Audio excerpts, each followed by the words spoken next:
सुप्रभात।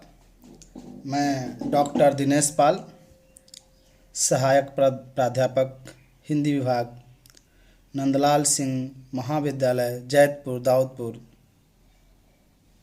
Saran. BA part 1 Hindi honours, साथ ही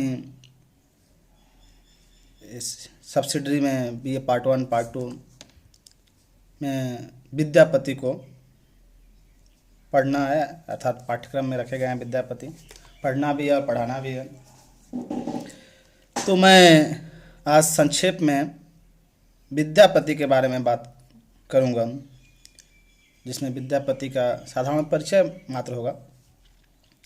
विद्यापति हिंदी साहित्य के एक प्रसिद्ध कवि हैं, जिन्हें संक्रमण काल का कवि भी कहा जाता है। संक्रमण काल इसलिए क्योंकि उनका समय जो है वह आदि काल और भक्ति काल के बीच का मध्य का समय है, जिसकी वजह से लोग उन्हें संक्रमण काल का कवि कहते हैं। खैर, विद्यापति बिहार के मधुबनी जिला के ही बिस्पी गांव में जन्मे थे, यानी आप कह सकते हैं तिरहुत क्षेत्र के कवि हैं। विद्यापति का जन्म तो निश्चित नहीं है, मतलब जिसे कहा जा सके कि प्रामाणिक हो पूरी तरह से किया ही है, लेकिन ज़्यादातर विद्वानों ने बहुत सारे मतभेदों के बावजूद, विवाद के बावजूद भी लगभग 1380 ईस्वी उनका जन्म माना जाता है। 1380 ईस्वी में उनका जन्म हुआ है, यानी उसी के आसपास हुआ होगा, ऐसा माना जाता है। उनका परिवार वो सौभाग्यशाली थे कि उनका एक जन्म भी एक ऐसे परिवार में हुआ जो परिवार संस्कृत का पंडित परिवार कहा जाता है, यानी वह उनके पिताजी खुद गणपति ठाकुर राज पंडित थे, यानी उनको बचपन से संस्कार में ही पढ़ने लिखने की और ज्ञान की का परिवेश मिला। मैथिल ब्राह्मण कह सकते हैं, यानी मैथिल ब्राह्मण परिवार में विद्यापति का जन्म हुआ, इसलिए मैथिल ब्राह्मण कहा जाता है। वैसे उनको तो विद्यापति के लिए उपाधियों की एक लंबी श्रृंखला ही लग गई है। उनकी विद्यापति की जो पदावली है,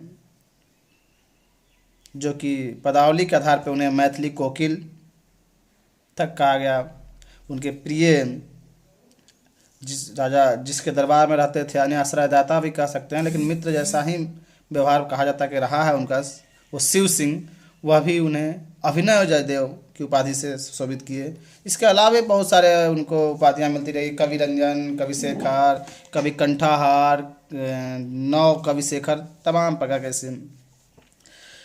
उनकी ऐसे देखा जाए तो विद्यापति शुरुआत में संस्कृत में लिखते थे। उनके संस्कृत में बहुत सारी रचनाएं हैं, जिसमें से कई प्रसिद्ध हैं, लेकिन दो खासकर भू परिक्रमा और पुरुष परीक्षा, तमाम प्रतियोगिता परीक्षाओं में या शैक्षणिक परीक्षाओं में पूछे जाते हैं प्रश्न कि भू परिक्रमा और पुरुष परीक्षा किसकी रचना है, तो दो महत्वपूर्ण रही है।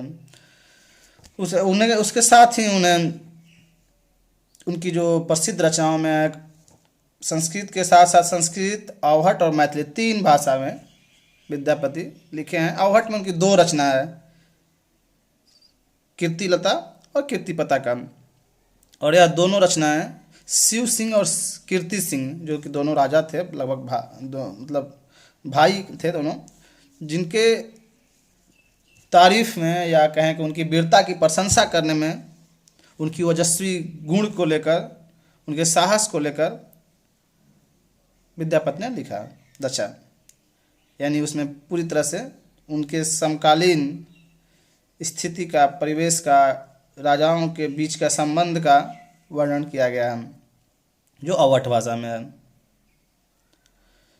शिव सिंह की पत्नी कहें, पटरानी कहें, रानी कहें, जो भी कहें, थी लखिमा, उनका नाम था लखिमा देवी। लखिमा देवी को शिव सिंह को संबोधित करके भी यानी समर्पित करके विद्यापति ने कई पदावलियाँ लिखी हैं। पदावलियाँ उनकी मैथिली भाषा में है। यानी कृष्ण और राधा के प्रेम में भी वियोग लगभग न के बराबर है, संयोग प्रेम ज़्यादा है, संयोग श्रृंगार रस का है, तो उसके ऊपर राधा कृष्ण के प्रेम के ऊपर उन्होंने ढेर सारी पदावलियाँ लिखी हैं। और वो पदावलियाँ उन्हें हिंदी में एक अपनी प्रसिद्धि दिलाई, एक अपना स्थान तय कर दिया। क्योंकि उनके लेकिन उनकी पदावलियाँ को लेकर भी विवाद होता है। कुछ लोग मानते हैं कि वो भक्त कवि हैं, यानी कृष्ण के भक्ति में लिखे हैं, राधा कृष्ण के भक्ति में लिखे हैं। लेकिन कुछ लोग का मानना है कि नहीं, वे भक्त कवि नहीं हो सकते, वो सिर्फ श्रृंगार कवि कहे जा सकते हैं। और आचार्य रामचंद्र शुक्ल तो कहते हैं कि विद्यापति के पद अधिकतर श्रृंगार के ही हैं, जिसमें नायिका और नायक राधा कृष्ण हैं। इन पदों के रचना जयदेव के अनुकरण पे ही शायद की गई हो। इसका माधुर्य अद्भुत है। विद्यापति शैव थे, उन्होंने इस पदों की रचना श्रृंगार काव्य की दृष्टि से की है, भक्त रूप में नहीं। यानी वो कहते हैं कि जो जयदेव ने गीत गोविंद लिखी है, उस गीत गोविंद में जो राधा कृष्ण के प्रेम का चित्रण किए हैं, उसी का अनुकरण करते हुए उसी के आधार पे विद्यापति भी लिखने की कोशिश की है। यानी विद्यापति ने राधा कृष्ण के प्रेम का श्रृंगार का वर्णन किया है, न कि भक्ति का वर्णन किया है। अर्थात उन्हें भक्त कवि नहीं कहा जा सकता है, उन्हें एक श्रृंगार कवि कहा जा सकता है। भक्त वास्तव में वे शैव के थे, यानी शैव मत के अनुयायी थे, न कि कृष्ण के भक्त थे। कृष्ण का सिर्फ प्रेम वर्णन, श्रृंगार वर्णन किया है। अब साथ ही बताते चलें कि जयदेव ने गीत गोविंद में राधा कृष्ण के बारे में जो वर्णन किया है, कहा शायद क्या लगभग सच ही है कि गीत गोविंद से पहले कृष्ण काव्य में या कृष्ण से संबंधित राधिका नाम का कहीं कोई चर्चा नहीं है। अर्थात कि गीत गोविंद से पहले कृष्ण के साथ गोपिकाएं होती थीं, पर राधा नाम की कोई गोपिका नहीं होती थी, यानी राधा नाम ही नहीं था। पहली बार राधा नाम का जिक्र गीत गोविंद में जयदेव करते हैं, उसके बाद एक चलन में चल जाता है। और आज हम देखते हैं बाजार में या कहीं भी कि प्रेम के प्रतीक के रूप में भी कृष्ण का जो प्रतिमा बिकती है, वह उनकी पत्नी रुक्मणी या किसी और के साथ नहीं बल्कि राधिका के साथ है। बहुत लोगों को तो यह मान के चलते हैं कि कृष्ण की पत्नी राधा ही थी। मतलब कुछ लोग ऐसा भी भूल कर लेते हैं। तो एक राधा की कल्पना जो की गई उस समय, वह साकार हो गया, रूप ले लिया, यानी कृष्ण और राधा का एक मेल बना दिया गया। तो वहाँ गीत गोविंद से शुरू होता है। तो अब शैव मत के होते हुए, कई कुछ लोग तो बोलते शाक्त मत के भी थे, लेकिन शैव उपासक माने जाते हैं। शैव होते के साथ भी उन्होंने कृष्ण और राधा के ऊपर खूब लिखा, जिसके कारण अब उसके आधार पे भक्ति और जब श्रृंगार कवि का विवाद चलता है, तब उस समय उस पर भी रामचंद्र शुक्ल लिखते हैं अपनी किताब में कि आध्यात्मिक रंग के चश्मे आजकल बहुत सस्ते हो गए हैं। उन्हें चढ़ाकर जैसे कुछ लोगों ने गीत गोविंद के पदों को आध्यात्मिक संकेत बताया है, वैसे ही विद्यापति के इन पदों को, यानी रामचंद्र शुक्ल उन पे कटाक्ष करते हैं जो विद्यापति को भक्त कवि कहना चाहते हैं। लेकिन कुछ लोगों का मत है कि श्रृंगार का वर्णन जरूर किए हैं, पर उसमें भक्ति भी है। यानी हम नकार नहीं सकते, इनकार नहीं कर सकते कि वो भक्त कवि नहीं है पूरी तरह से। यह सही है, यह उचित हो सकता है कि वे श्रृंगार कवि पहले हैं, भक्त कवि बाद में है, लेकिन भक्ति का भी भाव है, श्रृंगार का भाव ज़्यादा है, ऐसा कहा जा सकता है। क्योंकि मूलतः यदि उनकी पदावली को देखा जाए तो मूलतः विद्यापति प्रेम और सौंदर्य के कवि हैं। उनके कविता में प्रेम और सौंदर्य का अद्भुत वर्णन है। और बसंत ऋतु तो जैसे उनकी कमजोरी हो गई हो, उनकी कविताओं में बसंत ऋतु की खूब तारीफ, खूब चर्चा मिलती है। बसंत ऋतु में उनके राधा कृष्ण का मिलन का, प्रेम या कहें कि प्रेमी प्रेमिका का मिलन का वर्णन खूब है।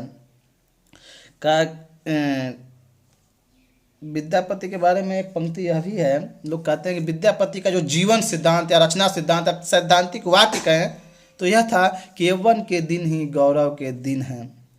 यानी जो जवानी के या यौवन के जो दिन होते हैं वही गौरव के दिन होते हैं। शायद इसी को केंद्र में लिखकर उन्होंने उसी यौवन के सौंदर्य को या यौवन के काल को, प्रेम चर्या को, जीवनचर्या बना को जो भी कहिए, उस काल को ही अपने पदावलियों में यानी कविताओं के केंद्र में रखकर कविता लिखे हैं।